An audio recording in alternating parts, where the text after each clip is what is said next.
Irish টিভিতে স্বাগত। জ্ঞান পাপী আন্দালিব রহমান পার্থর সংসদের বিগত ভাষণ শুনে আমার এই কথাটি সবচেয়ে আগে মনে হয়েছে। জ্ঞান পাপী শব্দটা যত গভীর ততটা সম্মানের নয়। যে কেন তরুণ সমাজরা বারবার শুধু জুলাইতে এই ৩৬ দিনের কথাই বলে। দেন আই রিয়েলাইজ যে আমরা ২০০৮ থেকে গত ১৭ বছরের আওয়ামী লীগের অত্যাচারের কথা তাদের সাথে কানেক্ট করতে পারি নাই। We couldn't connect to them. Andalib Rahman Partha তার ভাষণে বারবার বলছেন, জেনজিদেরকে আমরা কানেক্ট করতে পারছি না, জেনজিদেরকে আমরা কানেক্ট করতে পারছি না। এই কথাটা বলার আগে উনার লজ্জা পাওয়া উচিত ছিল। জুলাই আন্দোলনের ৫ আগস্টের আগে উনি জেনজিদেরকে কানেক্ট করতে পারছিলেন, কিন্তু ৫ আগস্টের পরে ক্ষমতার লোভ ওনাকে বিভ্রান্তির পথে নিয়ে গেছে, যে কারণে উনি জেনজিদের সঙ্গে কানেক্ট করতে পারছেন না। তারা শেয়ার মার্কেটের দরবেশের অত্যাচারে ৩০ লক্ষ লোকের ফকির হয়ে যাওয়ার কথা জানে না, জানলে সেটা ফিল করে না। পিডিআর পিলখানার কথা ফিল করে না, হয়তো জানে। তারা হেফাজতের সময় আলেম ওলামাদের রাস্তায় কান ধরে উঠায়া বসার সে অপমানের কথা ফিল করে না। উনি শুধু আওয়ামী লীগের দুর্নীতি, অন্যায়, অত্যাচারের কথা বললেন। যদি সত্যি কথা জানাতে হয় তাহলে বিএনপির ৯৬-এর একক নির্বাচনের কথা বলতে হয়, বিএনপির অন্যায়, অত্যাচার, দুর্নীতির কথা বলতে হয়, হেফাজতের সঙ্গে বেইমানির কথা বলতে হয়। হেফাজতের সঙ্গে আন্দোলনে বিএনপির বিকালে যুক্ত হওয়ার কথা ছিল, কিন্তু বিএনপি বেইমানি করে হেফাজতের আন্দোলনে যায়নি এবং সন্ধ্যায় আওয়ামী লীগ তার পুলিশ বাহিনী সহ হেফাজতের উপরে গণহত্যা চালায়। সত্যিই যদি বিএনপি হেফাজতের সঙ্গে আন্দোলনে যুক্ত হতো তাহলে আওয়ামী লীগ হেফাজতের উপরে গণহত্যা চালানোর সাহস পেত না। এই জিনিসগুলি আমরা কানেক্ট করতে পারি না, আমরা ইয়াং জেনারেশনকে পৌঁছাতে পারি না। তাহলে তারা রিয়েলাইজ করতো এরকম ৩৬ দিনের জুলাইয়ের ছোট ছোট জুলাই আমরা ১৭ বছর উপলব্ধি করেছি। উনি বারবার বলছেন ইয়াং জেনারেশনকে কানেক্ট করতে পারছেন না। উনার মুখে এই কথাগুলো মানায় না। গত জুলাই আন্দোলনের মতো আন্দোলন বিএনপি গড়ে তুলতে পারেনি, কারণ বাংলাদেশের মানুষ বিএনপিকে বিশ্বাস করে। জুলাই আন্দোলনের মতো আন্দোলন বিএনপির গড়ে তোলার কোনো যোগ্যতা ছিল না, কারণ আবু সাইদের মতো কেউ এগিয়ে এসে বুলেটের সামনে বুক পেতে দেওয়ার মতো কেউ ছিল না বিএনপির দলে। মুগ্ধর মতো কেউ ছিল না যে পানি এগিয়ে দিবে।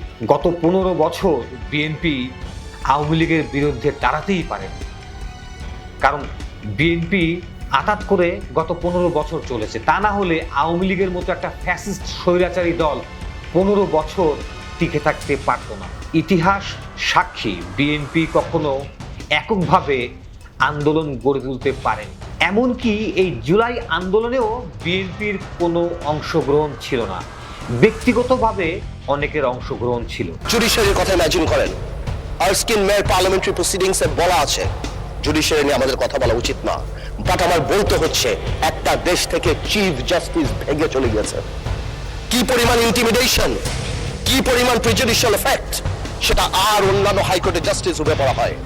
আমার দেশ নেত্রী খালেদা জিয়ার বিচারের রায় গণভবনের বারান্দায় বসে লেখা হয়েছে। খালেদা জিয়ার বিচারের রায় গণভবনের বারান্দায় লেখা হয়েছে। এই শিক্ষা বিএনপি গ্রহণ করে খুশিতে টকবক টকবক করে বিএনপি লাফালাফি শুরু করে দিয়েছে। এই জন্য বিচার বিভাগ অধ্যাদেশ তারা বাতিল করে দিয়েছে। বিচার বিভাগ বিএনপি তার পকেটে রেখে দিয়েছে। তারাও গণভবনের বারান্দায় বসে অন্য কারো বিচারের রায় লিখতে চায়। বিচার বিভাগকে দিয়ে বিরোধী মতকে নিপীড়ন, নির্যাতন চালাতে চায়। এটা তো গেল শুধু এই সংবাদ মাধ্যম, চ্যানেল 1, দিগন্ত, ইসলামিক টিভি। পত্রিকার মালিকরা রাত্রে ঘুমাতে পারতো না। সামাজিক যোগাযোগ মাধ্যমে আমরা একটা ফেসবুকে স্ট্যাটাস লিখে 10 বার সেটা ডিলিট করতাম, চিন্তা করতাম এই বুঝি আইসিটি আমাদের ধরলো কিনা। এখন আপনারা কি করছেন? নিজেদের দলের লোকদেরকে দিয়ে প্রধানমন্ত্রীর নামে কুৎসা রটিয়ে বিরোধী দলের উপরে সেই দোষ চাপিয়ে দিয়ে তাদের উপরে নিপীড়ন নির্যাতন চালাচ্ছেন। ব্যবসায়ীদের কথা বলেন, বাংলাদেশের ব্যবসায়ীরা সব দলের সাথে সম্পর্ক থাকবে, ঠিক আছে, কিন্তু কিছু ব্যবসায়ী ভয়ে চলে গিয়েছে।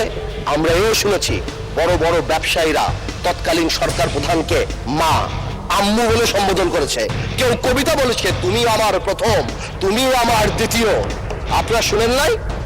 আমরা শুনেছি। How disgusting! আপনারা আওয়ামী ব্যবসায়ীদেরকে অন্যায় সুযোগ করে দিলেন, এবং যাতে আরও অন্যায় সুযোগ গ্রহণ করা যায়, পাইয়ে দেয়া যায়, এজন্য বাংলাদেশ ব্যাংকের গভর্নর হিসাবে একজন গার্মেন্টস ব্যবসায়ীকে বসিয়ে দিলেন, এবং ব্যাংক এবং অর্থনৈতিক যে অধ্যাদেশটি ছিল সেটিকে আপনারা বাতিল করলেন।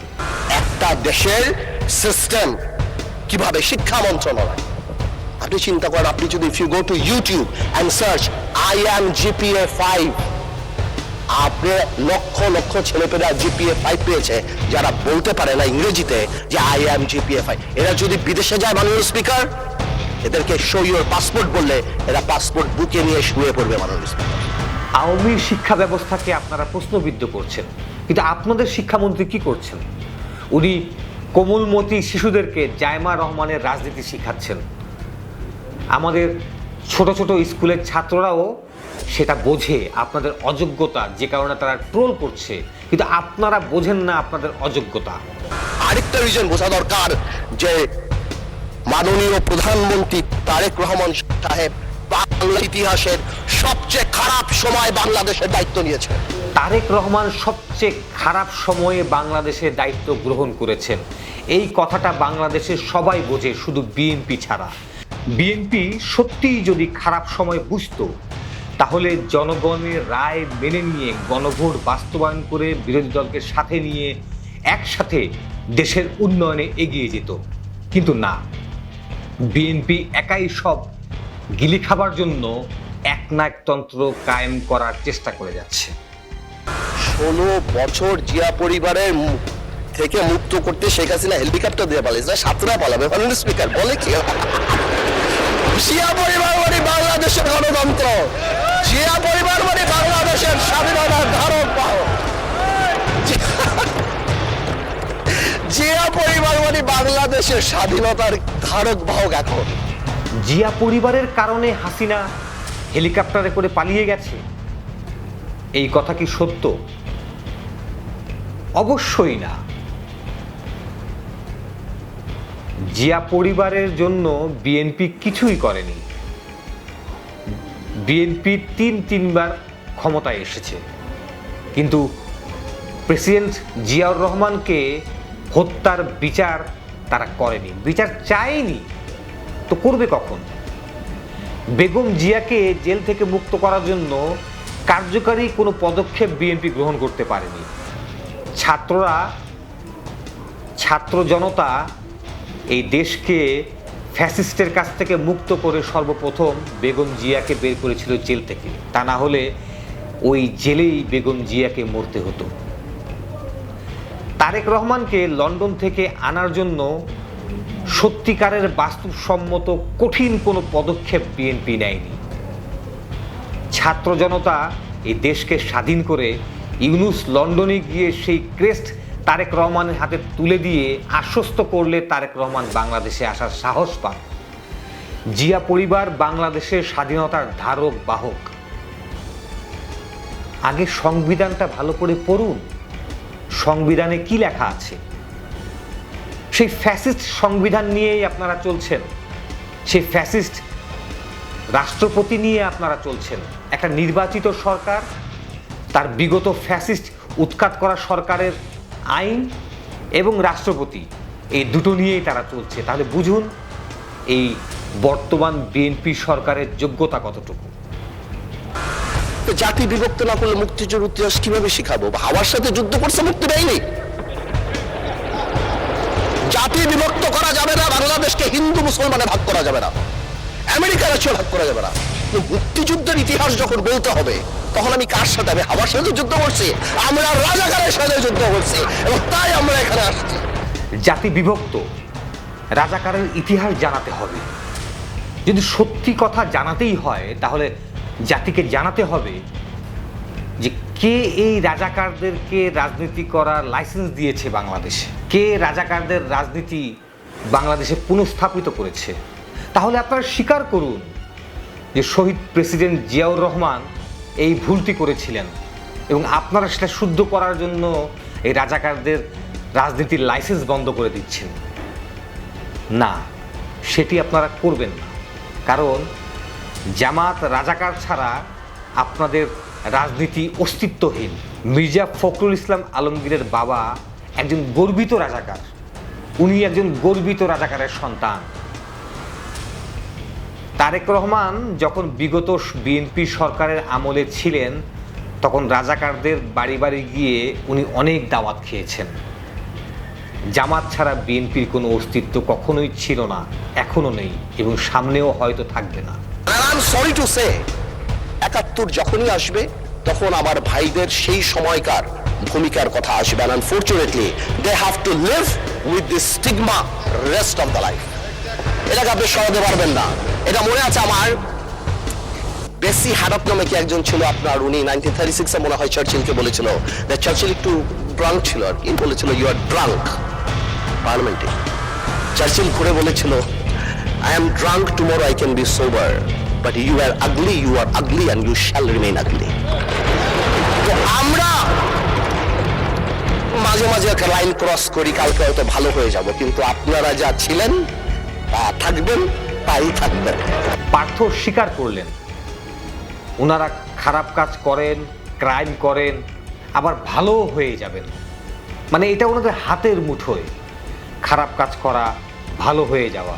শুধু জামাতে ইসলাম খারাপ হয়ে গেছে, তারা আর কখনো ভালো হতে পারবে না। জামাতে ইসলাম ভালো হতে পারবে কি পারবে না সেটা জনগণ ঠিক করবে, কিন্তু বিএনপি যে খারাপ ছিল, খারাপ আছে এবং খারাপ থাকবে এটা প্রমাণিত। কারণ বিএনপি যখন যাকে প্রয়োজন তখন তাকে বুকে টেনে নেয়, যখন যাকে প্রয়োজন নেই তখন তাকে লাথি মেরে ফেলে দেয়। এই নির্বাচনে বিএনপির যারা ত্যাগী নেতারা ছিল তারা সবচেয়ে বেশি নিগৃহীত, তাচ্ছিল্য হয়েছে সারা বাংলাদেশে, এটাই তার প্রমাণ। আমাদের ধর্মে আর কালচারে ফেরত আসতে হবে যদি সমাজকে বাঁচাতে হয়। সুতরাং আমরা যারা এখানে আছি তাদের পলিটিক্যাল লিডার হওয়ার পাশাপাশিও প্রত্যেকেরই সামাজিক লিডারের ভূমিকায় যেতে হবে। পার্থ অনেক কথা বলেছেন, সমাজ সংস্কারের কথাও বলেছেন। সমাজ সংস্কার গণভোটের মাধ্যমে পূর্ণাঙ্গ সমাজ সংস্কারের রূপ পেত। জুলাই অধ্যাদেশ এবং গণভোট বাস্তবায়ন হলে দেশের সর্বোচ্চ সংস্কার হতো। একটি দেশের সংস্কার আসে নেতৃত্বের মাধ্যমে, বাকিরা তো তাদেরকে অনুসরণ করে। দেশের সরকার সংশোধিত হলে দেশের জাতি, সমাজ, দেশ, সরকারের দায়বদ্ধতা এবং কৈফিয়ত প্রদানের নিয়ম নীতি থাকলে সরকার পরিবর্তন হতে বাধ্য, আর সরকার পরিবর্তন হলে দেশ এবং সমাজ পরিবর্তন হতে বাধ্য। আন্দালিব রহমান পার্থ পরনিন্দার চর্চা করে গেলেন বিভ্রান্তির মাধ্যমে, তাচ্ছিল্যের হাসি হেসে। প্রশ্ন আপনার কাছে, আন্দালিব রহমান পার্থর এই ভাষণ থেকে আপনি কি শিক্ষা পেলেন? উত্তর দেবেন তো?